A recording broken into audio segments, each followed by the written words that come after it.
Hi there, folks. I am LHS Brad 35. Welcome to the second edition of the WHL Central Roundup show. Today we have a abbreviated and shortened show due to time constraints and a couple other things, but we wanted to mainly focus on the quarter one report that was posted last night. We want to break it down a little bit, talk about a couple things in that listings. We want to focus obviously on standings, playoff standings, some movement in the WHL Central, and then overall a little recap of what's going through with LG.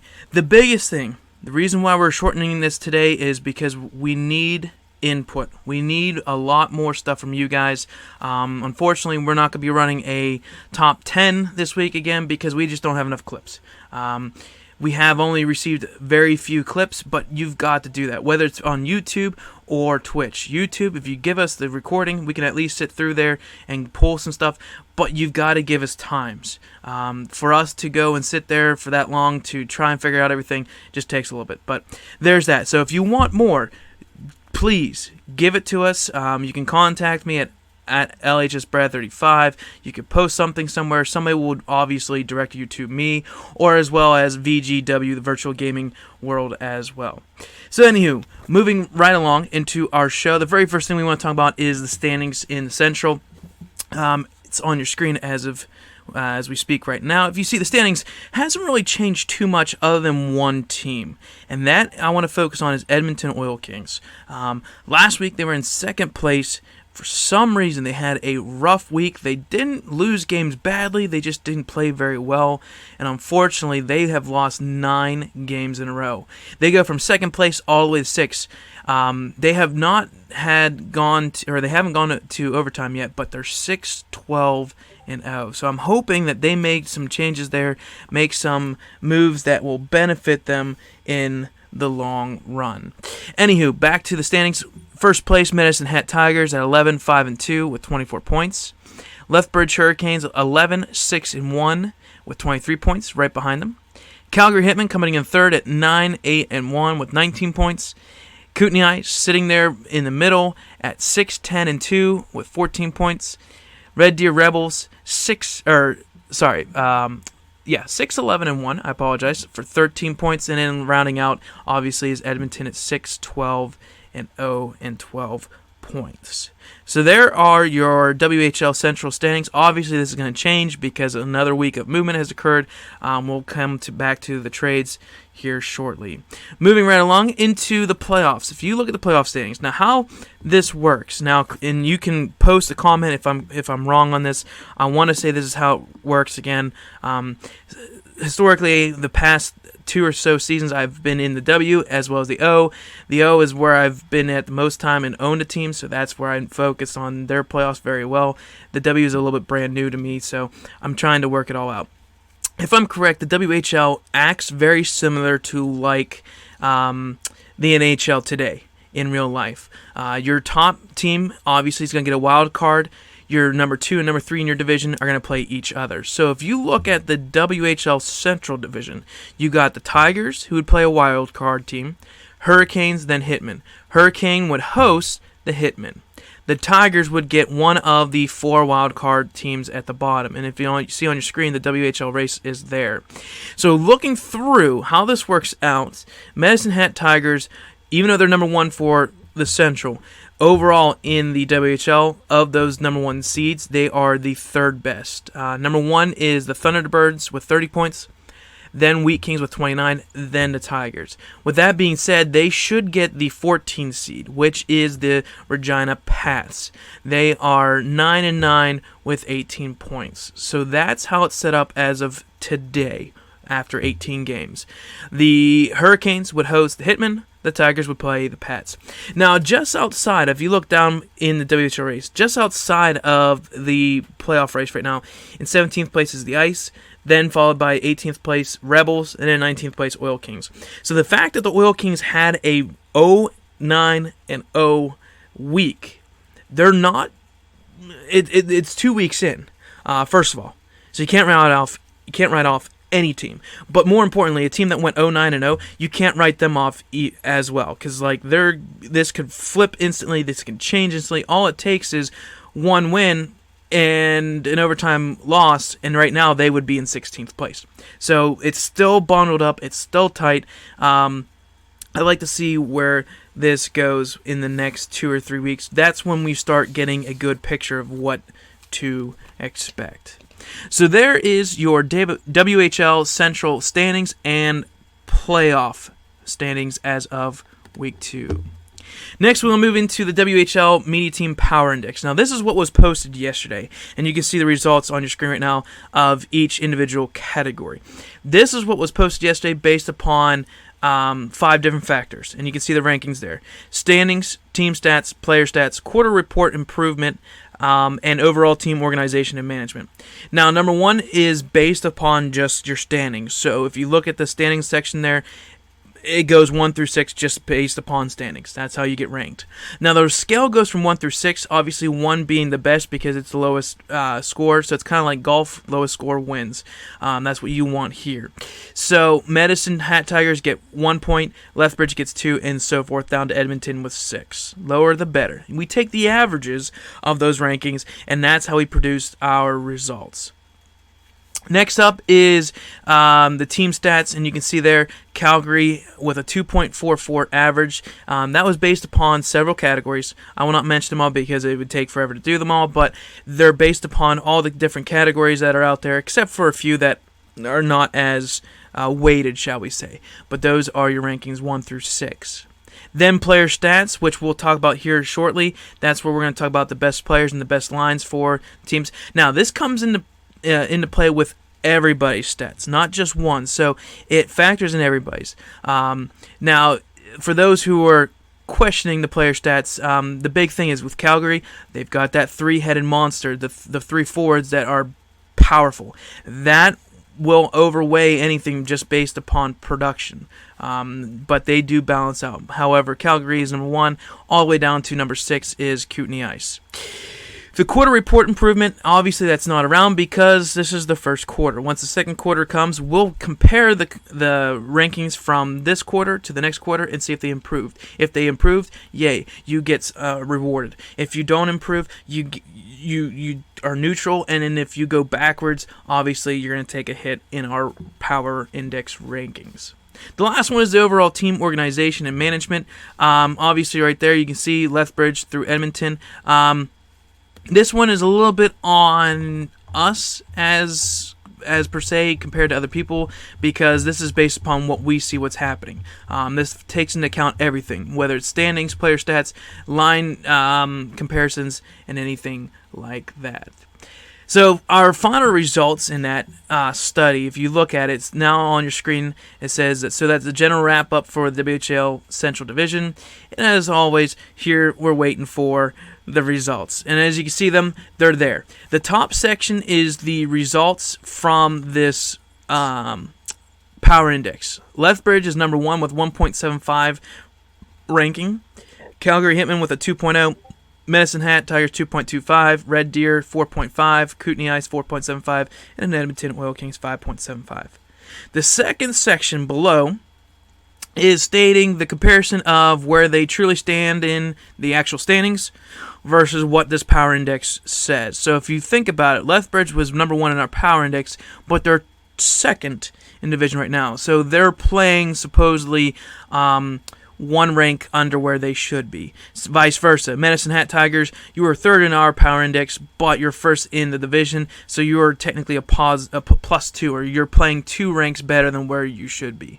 Calgary is a -1, Kootenay's a +1, Red Deer's a -1, and in Edmonton, you're fitting in just where you belong. So hopefully that will change in the upcoming weeks.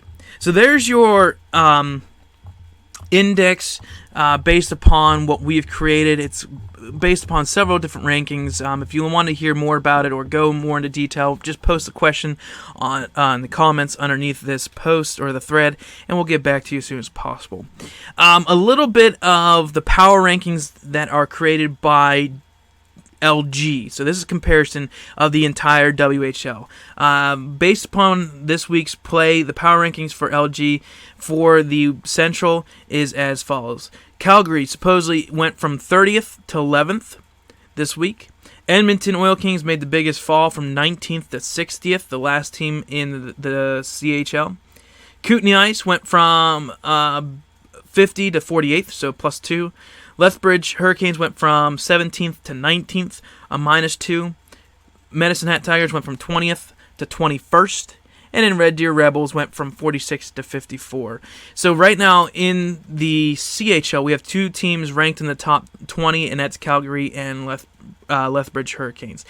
Expect this to change. Again, it's LG ranking, so they factor in everything. It's not just based upon where you finished or how your standings are. So it's a little bit, I don't know. Sometimes I don't trust everything that they go about, but it's based upon how you play during that week. So there is that. Moving right along, we're going to go into the top performers for each team. I'm going to go through this real fast and not too far into detail. Again, if you want to check this out, there is a thread out there. It's a headline as well for the Q1 report for the WHL Central. I just highlighted on your top 6 skaters or top 6 players. 5 skaters and then 1 goalie. For the Calgary Hitmen, again, we said about this just a minute ago. The 3-headed monster is Memham's Bum, Cox 2564, as well as Sheeny Mac. Those guys have been outrageously good. They're 18-0 across them. They have 108 points. You divide that out, that's averaging 6 points per game. That's insane. And if you look at their plus-minus value, you're talking a plus 80. That's hard to play against. So if they keep that line together, expect 3 wins each week. If they split them up, I don't know what will happen there. A lot of things happen when you start splitting things up or you start messing with lines they're meshing. I don't know. Who knows? Maybe they'll change something up if they make it to playoffs. They'll maybe change it up or separate it or bounce around. But the fact is, if you go into playoffs and you keep that team, that line together, you're already guaranteed basically 2 wins because they can play 2 games. And if you go to a Game 7, technically they can win 3 games. So in reality, all you have to do is steal one of the other, 4 games, and you win the series. So there's a lot more to talk about that. That's way down the road, but we'll move on. The top 2 defenders for the Hitmen are the Bald Eagle 69 and Dark 3 LF 73. Both of them are 3-3. They both have 12 points, but the big thing is they're plus 16 together on the season. And the top goalie for the Hitmen is GB Hockey Boy, and he's 4-3 with 19 goals against, 89 shots, which is a pretty good average of 78.7 save percentage and a 2.60 goals against average with 1 shutout. Again, my outlook of this team is they have that top line. If they keep that working, obviously they're going to win 3 games each week at least. And if you consistently win 3 games, plus you steal a couple here and there or win a couple others, you're going to be in good spirits, shall we say. Moving on, Edmonton Oil Kings. This is a complete flip. Obviously, this is going to change this week because there's been a lot of moves. They've been making a lot of trades. That happens when you go 9-0. It's nothing to knock against the management or anything. That's just how it is. They're not the only team that has gone on streaks, for that matter. But anywho, the top 3 forwards, you've got Olean Soldier, Pokey QC87, and King Kong. Those are your forwards. Together, they have combined for a total of 36 points. They are a -10, so they have to keep themselves in check, but that's going to change once those moves come through. Top 2 defenders is Check It. Bar down Brando. I apologize if I made mistakes. I know Brandon made a comment. I put Brandon instead of Brando. Cox 2564. Obviously, I put 35 for some reason, so that's the other change for them. Bar down Brandon and Check together. They have a total of 58 hits. So there's a lot of hits there between the two. So there's that. The top goalie is Chris Bailey. He's 4-4, 30 goals against, 127 shots, 76.4 save percentage.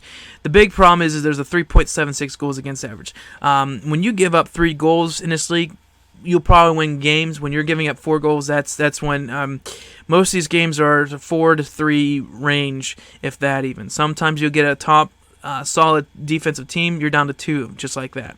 So that 3.76 has to go down, but they will help him out. They're going to make moves there to try to help this guy out because he was real hot at the beginning of the week 1, and then it's cooled off week 2. I mean, that's just how it is when the skaters in front of you are struggling, shall we say, a little bit. So there's Edmonton. Kootenay Ice. The top 3 forwards are Slapshot King 902, Wu-Tang Cream X0, and Bosanstrous 1992. There's your forwards. Combined, they have a total of 35 points. Not the best record, but that's what happens when Kootenay is 6-10-2. Their plus-minus is also a little bit on the downside, but again, changes are going to be made. Top 2 defenders are DPR Carrier 9 and Arma 450. Together, they have a total of 10 points. Arma's pulling out a 4-2-0 record, which is pretty darn good. Has 7 assists, and together they have a total of 30 hits. The top goalie right now is Dukes. He did not play in the second week due to prior arrangement, shall we say. He's 2-3 with 21 goals against, 81 shots, 74.1 save percentage, and a 4.14 goals against average. Again, the goalies for the Kootenay Ice need to step up their game. They made some couple adjustments there, so hopefully this week will progress in the forward direction, shall we say. Moving on, Lethbridge Hurricanes. Your top 3 forwards are Ryan Cushman QC 92 and Reggie Cush 88. Together, they have a crazy line, very similar to like Hitman. They're 18-0, a little bit less production between the 3 of them, but when you combine those totals together, you have 76 points. Together, they also are plus 39. This is very similar like the Calgary Hitman, where you do not want to break up this line. You're guaranteed this line to make it to playoffs, then you're guaranteed at least 2 wins. If not, they play that 7th game, they win 3. The whole scenario is very similar to like what I said with the Hitman. Top 2 defenders, Captain X Morgan, shall we say, and Crixix 1986. Together, they have 8 points. They are plus 26, and they only have 12 hits. So a team that doesn't like to hit as much as, say, the Hitman, no pun intended, but still get the job done. Their top goalie is Angle Dangle, or Angle 3 Dangle. He's 3-3 with 16 goals against, 91 shots, an 82.4 save percentage, which is nice, a 2.5 goals against average, which is nice, and then he also supports 1 shutout. If this team makes a couple adjustments, little things here and there, gets chemistry built amongst all 3 lines, this team for sure could be a team to worry about, not just this week, but the future. I see this team could easily make a run in the playoffs beyond just that first or second round. Medicine Hat Tigers is next. The top 3 forwards is Dave 7790. I'm not going to say that, but I'm bad. D-Vase 36 combined have a fairly good record. They're only a -1 when compared on the plus-minus system, and then they also have combined for a total of 50 points. Their top 2 defenders are Hemi 94 and Johnny W 19. Together, they have a really good record of 8-3. They have 13 points, and they have a total of 20 hits. Again, very similar to like Hurricanes, where they don't go out and play out of their position. They play at home and try to keep things outside of the paint area.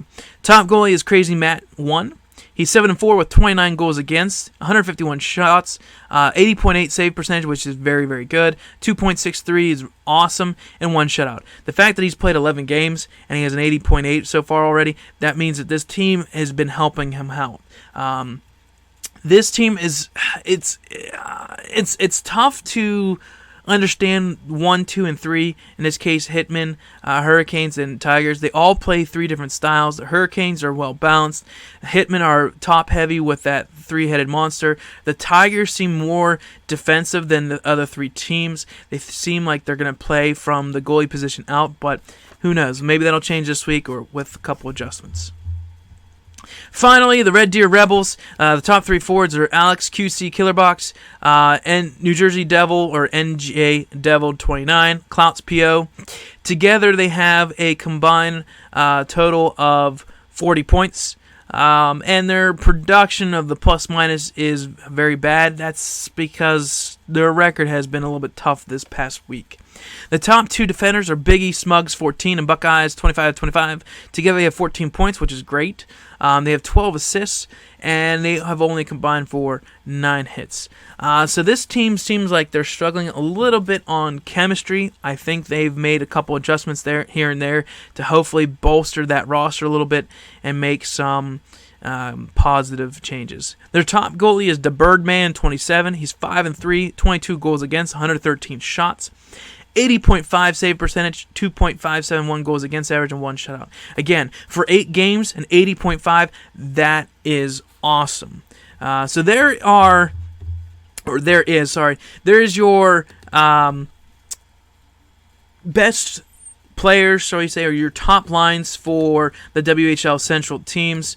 If you want to find out more, there's a lot of information out there. If you're new to the website, there's crap everywhere. There's roster stuff, there's stats, there's power rankings. Check it out. If you have time, just mess around with all that navigation at the top of the LG site. If not, at least check out our power ratings index post that's on the headline for the media team. The last thing I want to talk to you guys is the trades or the moves that have been made this week. Just a little recap on them. They're on your screen. I'll let you guys take a look at it. I don't want to go too far into detail, but if you notice, since this week has started, so technically from the 20th on, let's see, how many trades have we made? 1, 2, 3, 4, 5, 6, 7, 8, 9, 10, 11, 12, 13, 14, 15, 16, 17, 18, 19. We're looking at 19-some trades that have been made just in the WHL Central. And if I'm correct, let's see here. I believe every single team in the WHL Central has made a move. The least looks like Red Deer, but every single team in the WHL Central have made moves. You can see there are some weighted 3-1 trades or 3-2 trades throughout the list. I know there's certain players that we mentioned even in our top players or top lines that have been moved already. So the big thing that we're looking at here is the first 3 or 4 weeks, there are a bunch of moves. That always happens, and it's going to happen no matter which way you go. Part of that to blame is because some people blind bid, and you can't blame it on them because then there's also 60 teams. So there is some blind bidding that occurs. Sometimes you're trying to get the best players, and then the money, the contract comes into play. So everybody's trying to feel each other out the first couple weeks. After this Q2 report that's coming up in 2 weeks, that's when you start seeing teams finally leveling out with roster moves and roster changes. It comes down to somebody's attitude or somebody just in a slump or somebody that just is not available. That's usually what happens at the end of the year. But you can check out all these trades. If you need to understand how to do the filter, if you go on my LG, or the League Gaming website, you click on News, hover over it, there is a section there that's trades, and this is something that's very, very helpful for other people to understand. All you have to do is click on the team's icon, and that will filter for that team.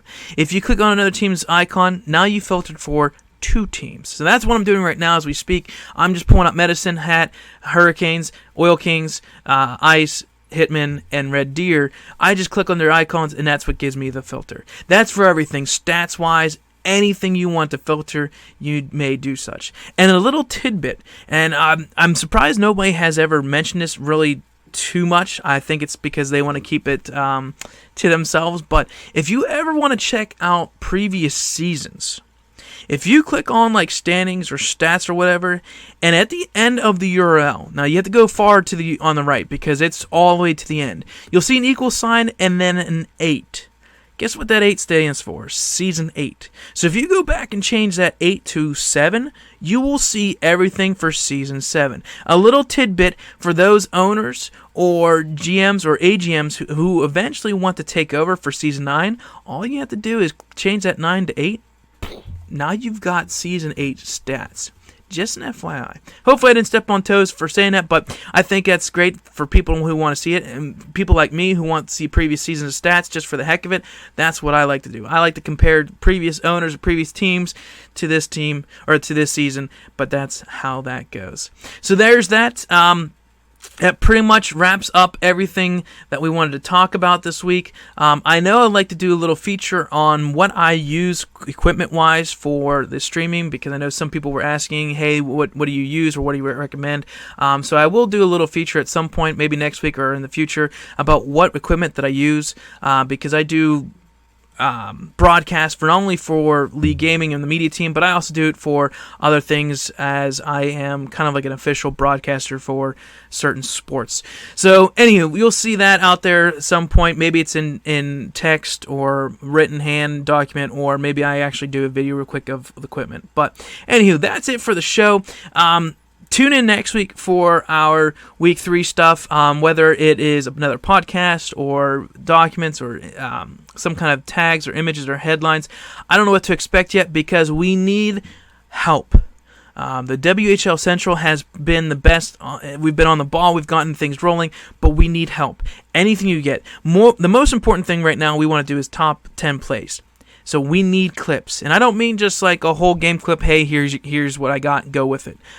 Have somebody on your roster go into your Twitch account while you're streaming and clip the highlights, or write down the time of when those replays occurred, or write down something that can help us out so we don't have to sit through and watch all these games. Because if you have 9 games a week and there's 6 teams, that's 54 games, that's over 100,000 or 1,000 some minutes, you're talking like 15 some hours of video. There's no way in heck we're going to do that, as we also have lives ourselves. But if you want to see more, give us more. Help us out. Drop us a little, Discord chat. Give us an LG inbox message or something. Get it to us, and we'll try and help out as much as possible. So that's our show. Again, check in next week for Week 3. That's all we have. If you have questions, comment down below, and we'll try and get back to you as soon as possible. I've been your host, LHS Brad 35, alongside the help of VGW. And as always, keep your stick on the ice.